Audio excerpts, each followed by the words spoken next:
What if the deadliest season on Everest wasn't defined by avalanches, storms, or freezing temperatures, but by something far more human?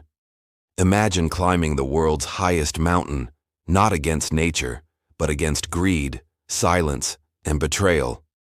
In the summer of 2025, Everest turned into something no climber had ever seen before. The snow that usually coated its slopes was almost gone. Instead, the mountain was bare rock, crumbling, unstable, a giant firing range where stones rained down without warning. Sherpas, men who had seen it all, whispered in disbelief, "This is not Everest. This is a death trap." But the danger didn't stop there. As climbers pushed upward, desperate for their moment of glory, the mountain revealed an even darker side. Blocked camps, secret information, selfish deals, and fatal cover-ups. Behind every victory photo on the summit lay hidden tragedies and unanswered questions. So tonight, we dive into the untold story of Everest 2025, the season that exposed the brutal truth about commercial climbing on the world's highest peak. And trust me, once you hear what happened, you'll never look at Everest the same way again. Before we dive deeper, let me quickly say this. If you love stories that uncover the hidden truths of Everest, the victories, the tragedies, and the haunting questions, make sure to subscribe to Ben's Stories. This channel is where we pull back the curtain on the world's highest peaks, where every episode takes you closer to the edge than you've ever been. Now let's get back to the climb. The year was 2025, and Everest stood naked under a sun that refused to relent. By May, the season of summits, climbers expected snow and ice to pave their path toward the top of the world. Instead, they found loose rock, gray and brittle, as if the mountain itself was breaking apart piece by piece. The Himalayan sun, hotter than anyone remembered, had stripped the slopes clean. What should have been a frozen stairway to the sky had become a crumbling wall of death. Veteran Sherpas, hardened by decades of guiding, shook their heads in disbelief. One Sherpa, interviewed quietly in base camp, muttered, "I've never seen Everest like this. We are not climbing a mountain anymore. We are walking through a minefield." And indeed, that minefield started claiming victims almost immediately. Boulders the size of cars broke free and thundered down steep faces, exploding into shrapnel. Climbers clung to ropes, their helmets rattling with the impact of smaller stones. Just weeks earlier, a Pakistani porter had been struck fatally by rockfall near Camp 2. His death was dismissed by many teams as an accident, an unfortunate price of doing business on the world's most dangerous mountain. But deep down, the Sherpas knew. This was just the beginning. Yet what came next was perhaps even more shocking, and it had nothing to do with nature. At Camp 1, perched precariously on a slope of shifting ice and rock, teams began fencing off sections of ground with ropes and steel cables, not to protect climbers from danger, but to protect their space. "This is our camp," one commercial operator declared, blocking other exhausted climbers from pitching tents even when there was clearly room. A bitter tent war erupted on Everest, a mountain once bound by camaraderie and unspoken rules of survival. For decades, Everest climbers had shared shelter when storms raged, or opened their camps to the lost and the freezing. But in 2025, competition and profit poisoned that tradition. Teams built barricades, even used intimidation, to keep others away. A young American climber, denied a place to rest, later described it as a betrayal of everything Everest used to stand for. The selfishness didn't stop at tents. In the death zone, information is life.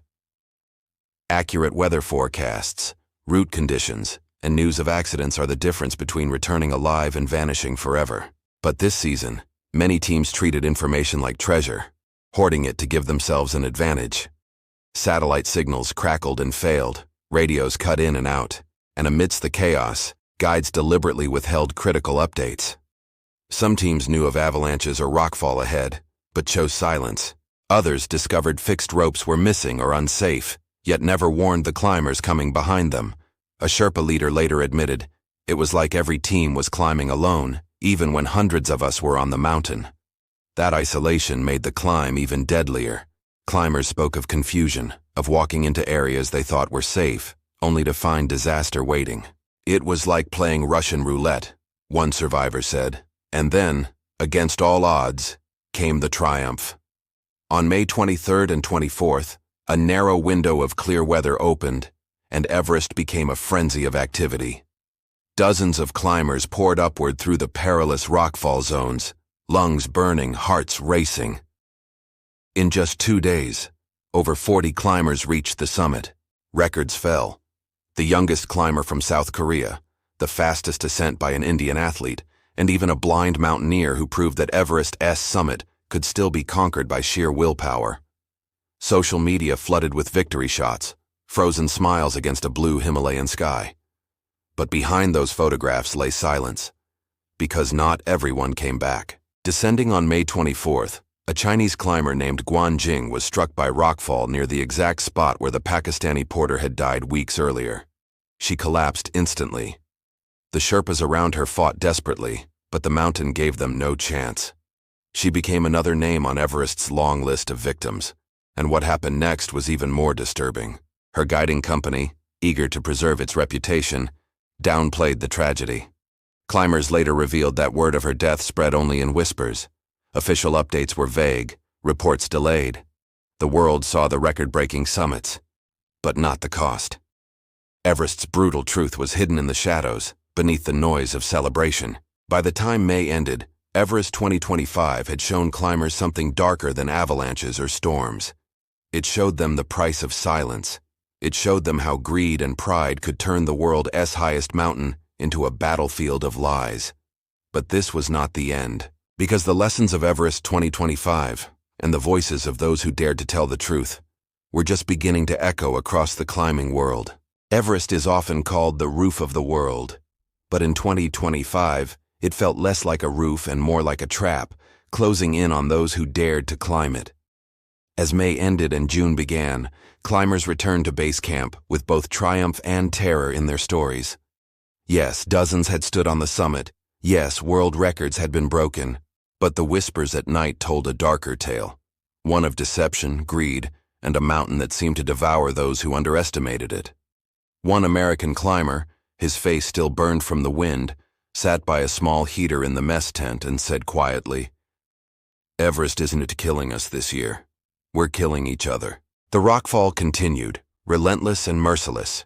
Every day new stones crashed down, some small enough to whistle past helmets, others large enough to flatten a tent. Climbers called it the invisible avalanche, because unlike snow, there was no warning, no rumble, just the sudden crack and roar of rock splitting free. One Sherpa named Dorje described carrying oxygen bottles through the icefall when a boulder the size of a motorcycle missed him by inches. He laughed bitterly afterward. "We're not climbing Everest anymore. We're playing dice with death." The icefall itself, normally a frozen river of towering seracs, was shifting in terrifying ways. Without the stabilizing snow, cracks widened, ladders twisted, and anchor points slipped from brittle ice. A French climber fell into a crevasse and was saved only because his harness snagged on the edge, dangling above darkness until his team hauled him out. These close calls piled up like ghosts, each one a reminder that Everest had become unpredictable in ways climbers had never prepared for. But perhaps the most disturbing stories came not from the mountain, but from the people on it. In a season when communication could mean survival, teams guarded information like it was gold. Rumors spread of weather reports deliberately falsified to trick rival groups. One guide claimed another operator told his clients a false forecast of clear skies, pushing them upward into a storm while his own team stayed safe. "It was sabotage," he said, his voice cold. Climbers also began noticing ropes mysteriously cut or missing. Some believed it was carelessness. Others suspected sabotage to control who could summit and who could not. A Japanese climber reported, "We reached the balcony and the ropes were gone, vanished. Someone took them. We had to turn back." For years, Everest had been called a high-altitude circus, filled with commercial companies racing for prestige. But in 2025, it began to resemble something worse, a battlefield where climbers fought not just the mountain, but each other. Amid this chaos, the Sherpas became both heroes and victims. They carried extra oxygen bottles, repaired broken ropes, and risked their lives to rescue clients who had no business being on the mountain in the first place. Yet many Sherpas also admitted they felt trapped. One veteran said, "If we don't climb, we don't eat, but every day it feels like we're asked to die for someone else's dream." The death of Guan Jing haunted them deeply. Several Sherpas who had been near her said they pleaded with the company to announce the tragedy publicly, to warn others of the rockfall danger, but the company refused. They wanted photos of summits, not funerals. One Sherpa said bitterly, "This silence cut like a knife." Because while climbers celebrated online, the mountain was still claiming lives. By early June, base camp felt less like a community and more like a city under siege. Rumors flew of hidden deaths, of suppressed reports, of near misses covered up to protect reputations. A doctor working with one of the larger teams said he treated at least a dozen climbers for serious head injuries from falling rocks. But those injuries rarely made it into official updates.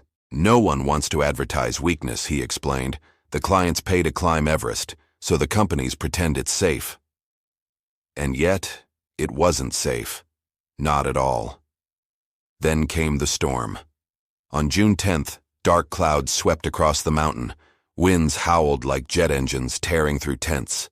Temperatures plummeted, freezing wet gear solid in minutes. Climbers trapped at Camp 3 described the storm as a punishment from the gods. And in the middle of it all, the communications blackout grew worse. Radios failed. Satellite signals dropped. Some teams huddled in tents with no idea what was happening above or below them. One Italian climber wrote in his journal, "We are blind. We don't know if it's safe to go up or safer to go down. Everest has gone silent." The silence was deadly, because in that storm, several climbers made the wrong decision, moving upward into the death zone when they should have turned back. And when the winds cleared, bodies were left behind, frozen in impossible positions, reminders that Everest had no mercy. The season of 2025 was no longer just unusual, it was becoming infamous. And as the storms faded and the rockfall continued, one truth became painfully clear. The greatest danger on Everest wasn't just the mountain, it was the people who climbed it. The morning of August 12th began with a strange, heavy silence on Everest. The mountain, usually alive with the crunch of crampons and the murmur of radios, felt suffocated. The storm had cleared, but what followed was worse. Fear, confusion, and a deadly lack of trust. Normally, climbers relied on a fragile web of shared knowledge. Weather updates, avalanche warnings, conditions of the icefall. But this season, that system broke down. Some expeditions refused to pass along critical updates. Satellite connections were jammed or overloaded. Others deliberately withheld information, hoping to protect their own clients and preserve their advantage on the summit push. One Sherpa, his face chiseled by years of harsh winds, shook his head in disbelief. "It used to be that on this mountain we watched out for each other," he said. "Now, it's every team for themselves." For climbers high up near the South Col, the consequences of this silence were immediate. Several groups began their push toward the summit ridge without realizing that the fixed ropes had been damaged by rockfall. The ice screws anchoring one section had been ripped loose the night before. But because no one broadcasted the warning, dozens of climbers clipped in blindly, unknowingly attaching their lives to a failing system. Tension spread like a fever. Radios crackled with half-truths and nervous speculation. "They're saying Camp 3 is gone. No, it's fine. Wait." Someone saw a collapse near the balcony. Nobody knew what to believe. Every decision, whether to push higher, to descend, or to wait, felt like gambling with death. And then came the first tragedy of the day. A young climber from Nepal, working as a porter for a foreign expedition, was hit by falling ice just below the Geneva Spur. He died instantly, but when word reached lower camps, the story twisted. Some said it was an avalanche, others insisted it was a crevasse fall. The truth was lost in the fog of miscommunication. By the time his family was notified, the world was already hearing a dozen conflicting versions of his death. The silence bred mistrust. Teams began to eye each other suspiciously, guarding their own radios, whispering their plans only within their group. A once unwritten rule, that lives mattered more than competition, crumbled under the weight of commercial pressure. And as night fell on the mountain, the silence became even louder. At Camp 4, under the ghostly glow of the moon, Climbers sat in their tents, listening for updates that never came. Some stared at their oxygen gauges, watching the numbers drop. Others couldn't shake the feeling that they were being lied to, that somewhere, another team had the information they desperately needed but wasn't sharing. The mountain no longer felt like Everest. It felt like a battlefield. This wasn't just about weather or ropes or logistics. It was about the collapse of something deeper. Trust, the invisible lifeline that had always connected strangers on the roof of the world. And without it, even the strongest climber was left exposed, more vulnerable than ever. By dawn, Everest had claimed another life, and still, no one could be certain why, or how it happened. The silence was killing them. On August 13th, the mountain appeared deceptively calm. The sky was a clear, impossible blue. For a moment, it looked as though Everest had forgiven the chaos of the past days. Climbers emerged from their tents at Camp 4 with renewed determination, their bodies aching but their eyes still fixed on the summit. And indeed, many succeeded. By midday, over 40 climbers stood on the roof of the world. They raised flags, took photographs, called their families on satellite phones. Social media accounts lit up with posts. Made it to the top of the world. It was a day of triumph, records, and celebration. But on Everest, triumph is always shadowed by tragedy. As those climbers began their descent, the mountain reminded them who was in control. Near the Hillary Step, a climber from China, Guanjing, was struck by falling rock. It came without warning, dislodged by the melting ice above. One moment she was smiling with her Sherpa, the next she collapsed, lifeless, on the ridge. Her Sherpa screamed her name, but there was nothing to be done. What made her death even more chilling was its location. Just one day earlier, in nearly the exact same spot, a young Nepalese porter had been killed by falling ice. 2 lives lost in the same cursed place, in the span of 24 hours. And yet, silence followed. The guiding company overseeing Guanjing's expedition released no statement. Fellow climbers whispered among themselves, but few spoke publicly. To acknowledge the danger would mean admitting Everest was no longer safe, something commercial operators were reluctant to do. After all, their future business depended on the illusion of control. For many, the celebrations at the summit now felt hollow. Flags raised hours earlier now fluttered like cruel reminders. The air of triumph turned to a heavy grief, made worse by the unwillingness of some companies to acknowledge the truth. At Camp 2, a Sherpa sat quietly by a stove, staring into the flames. He had seen too many seasons end like this, records broken, clients smiling, and then bodies carried down the mountain in silence. He muttered softly, "This mountain always takes its payment." Meanwhile, back at base camp, the news spread unevenly. Some climbers had already descended, oblivious to Guanjing's fate. Others pieced together fragments of information from broken radio transmissions.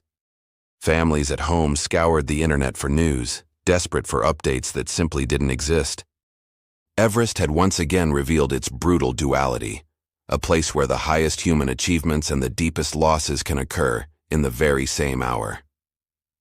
By the evening, as prayer flags flapped in the cold wind, the true cost of the summit became undeniable.